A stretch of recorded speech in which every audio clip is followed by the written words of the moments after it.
Okay, Assalamualaikum guys. Hari ni saya berada di Taman Seri Puchong. Kita nak tengok satu rumah double story. Rumah ni rumah facing open. Depan rumah ni ada kedai. So dia 2 tingkat 1033 square feet build up. And then 16 kali 55 land area lah. So it's quite big.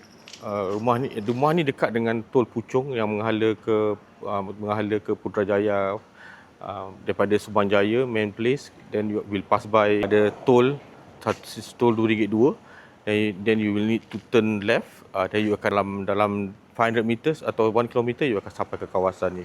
Kawasan ni memang kawasan family concept, mostly locals, dan facing open yang paling special ya. So korang better check out this house. I will show you inside the house. Alright. So kita nak masuk dalam rumah. So ini depan rumah dia.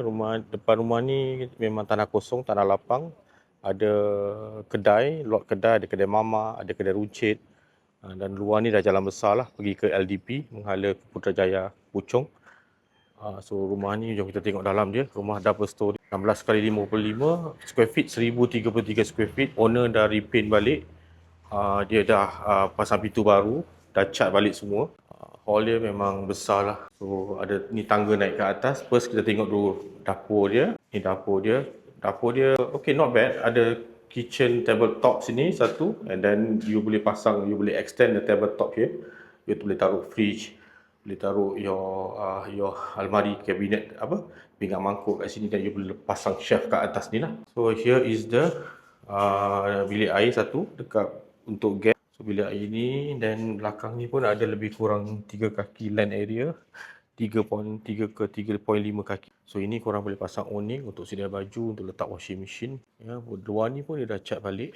Okay, tengok dalam dia. Jom kita masuk dalam now. Kita tengok bilik bawah ni. Ni ada satu bilik di bawah. So korang boleh jadikan guest room atau korang boleh jadikan maid room lah. Bilik ni boleh muat satu single size bed and satu cupboard. Dan kalau korang nak pecahkan pintu untuk masuk ke bilik air pun korang boleh buat. Korang boleh do so lah. So ini pula tingkap menghadap ke belakang. Okay, kita tengok apa ada kat atas. Ini tingkap atas dia. Tingkap atas dia ada 3 bilik dan ada satu bilik air. Bilik dia, air dia dekat luar, kat sini. So it's a sharing bathroom untuk 3 bilik ni. Ini ada satu bilik di sini, 2 bilik lah. It's a mirror of each other. Dia size yang sama lah, menghadap ke main road. So ini bilik dia, 1, 2 dan satu lagi here. Ini I consider the master bedroom because the sizes is besar lah. So besar, and ada tingkap boleh tengok bahagian belakang ya. So this house is selling around 399k, 399,000. So korang yang berminat untuk mencari rumah di Puchong double story facing open, korang boleh check out this place.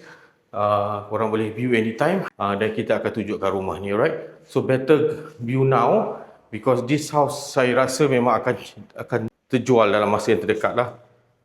Okay, so kita tengok kat bawah balik. Okay, tempat ni korang tengok dah ada kipas baru, all lighting is new. Ya, dah ada owner siap pasang awning porch yang baru cantik ni. I think cost about 15,000, mahal juga yang porch ni. Ini dipanggil I think skylight yang mahal lah, yang tahan lama, 10 years punya warranty. Okay, so kita tengok bahagian luar. Ni bahagian luar dia memang tenang. This is pagi now, pukul 9.53, pukul 10 pagi. So memang very quiet. Mostly are families. Family. So korang boleh park kereta depan ni. Korang boleh buat garden, boleh buat landscape ya. Alright guys, so if you guys interested, just PM, just contact us. Kita boleh arrange for viewing. Alright, see you guys, bye.